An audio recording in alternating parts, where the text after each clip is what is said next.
इसमें हर कोई कहता है कि भाई सत्संग में जाने से क्या मिलता है, और वैसे भी सत्संग में जाने से तो समय बर्बाद होता है।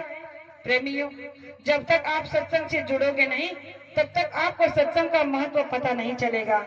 मैं आपको सत्संग की महिमा चंद शब्दों में बताने की कोशिश करूंगी कि सत्संग का महत्व कितना बड़ा होता है। एक बार एक सत्संगी प्रेमी था, वो एक ऐसे ही पहुंचे महात्मा के अनुयायी शिष्य था। वो दिन भर अपना संसार का काम करता था और शाम को घर आने के बाद नहा धोकर कपड़े पहनकर अपने गुरु के दरबार में सत्संग सुनने के लिए जाता था, जो उसके गांव के पास में था।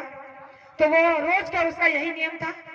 तो एक दिन काल ईश्वर भगवान ने सोचा, जो काल है उसने सोचा कि आज मैं इसे सत्संग जाने ही नहीं दूंगा, देखता हूँ कि ये कैसे सत्संग में जाता है। अब जैसे वो प्रेमी अपने संसार के कामों को कर कर आया, नहाया धोया, खाया पिया और सत्संग के लिए जाने लगा, तो रास्ते में जाते जाते एक गड्ढा पड़ा था, उस गड्ढे में वो गिर गया। अब गड्ढे में गिर गया तो सारे कपड़े जो है कीचड़ से भर गए, सन गए।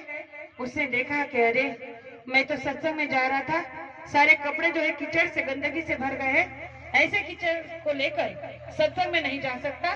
तो वापस घर पे गया, फिर नहाया, फिर कपड़े बदले, फिर सत्संग को जाने लगा।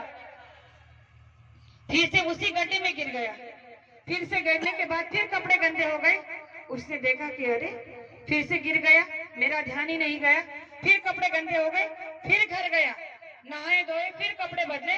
अब तीसरी बार जब वो जाने लगा तो कोई शख्स वहां पर एक लालटेन, एक कंदील ले वहां खड़ा था।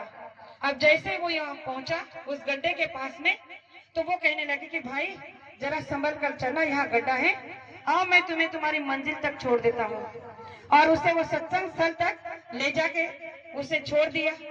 अब उस सत्संगी प्रेमी ने कहा कि देखो भाई, मैं तो तुम्हें जानता नहीं, लेकिन अगर तुम मुझे अपने लालटेन की वजह से रास्ता दिखाकर यहाँ तक, मेरे मंजिल तक, मेरे सत्संग स्थल तक लेकर आए हो, तो जरा अंदर भी चलो, हमारे गुरुजी का 2 वचन सत्संग भी सुन लो, जो तुम्हारे लिए बड़े अनमोल होगा।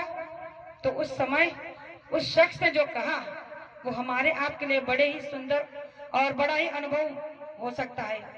तो उस शख्स ने कहा कि भाई मैं अंदर नहीं आ सकता, क्योंकि मेरे अंदर आने की हैसियत नहीं है। तब उसने कहा कि ऐसा क्यों? उसने कहा कि मैं काल हूँ। जैसे ही उसने कहा कि मैं काल हूँ, तो ये प्रेमी ने कहा कि अरे जब तुम काल हो तो फिर तुमने मेरी मदद क्यों की? जहाँ तक मुझे पता है कि काल कभी किसी का सगा होता नहीं, कि भाई तुमने मेरी मदद क्यों की? तो उस समय उसने कहा कि देखो बात ऐसी है, जब तुम पहली बार गड्ढे में गिरे तो मैंने तुम्हें गिराया था, और जब तुम पहली बार गड्ढे में गिरे, घर गए, फिर नहा धोकर कपड़े बदलकर फिर सत्संग में जाने लगे, तो तुम्हारी भक्ति इतनी दृढ़ थी कि तुम्हारी भक्ति को देखकर, तुम्हारे दृढ़ निश्चय को देखकर तुम्हारे गुरु ने तुम्हारे पूरे जन्मों के जो पाप कर्म थे उन्हें काट दिए, नष्ट कर दिए। फिर मैंने दोबारा तुम्हें गिराना चाहा, मुझे लगा कि तुम कम से कम इस बार सत्संग में नहीं जाओगे, लेकिन तुम फिर घर गए, फिर नहाए धोकर कपड़े बदल कर जाने लगे। तो तुम्हारी दृढ़ता को देखकर तुम्हारे गुरु ने तुम्हारे पूरे परिवार के बुरे कर्म को काट दिया। और जब तुम तीसरी बार फिर नहा धोकर सत्संग के लिए जाने लगे तो मुझे डर लगने लगा, और मैंने तुम्हारी मदद इसीलिए की कि मुझे लगा कि कहीं तुम्हारे गुरु तुम्हारे पूरे गांव के कर्म ही ना काट दे, और इसीलिए मैंने डर के मारे तुम्हें यहाँ तक छोड़ दिया।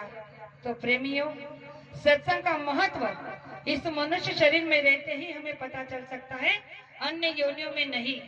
इसीलिए गुरु महाराज ने कहा कि सत्संग रूपी जल जो कोई पावे, सब मैलाई कट कट जावे। सत्संग का जल पीने का मतलब क्या है कि सत्संग में अभी जो ये बातें बताई जा रही है, ये वचनों को दोहराया जा रहा है, सुनाया जा रहा है, इनमें से एक बात को भी अगर हमने अपने जीवन में उतार लिया और गांठ बांध ली और उसी पर हमारा जीवन बसर कर लिया, तो वो होता है कि हमारे कई जन्मों के कर्म उसे काट देते हैं, उस मैलाई को धोया जा सकता है। तो प्रेमियों, ये सौभाग्य इस मनुष्य शरीर में ही मिलता है, अन्य किसी और योनियों में नहीं।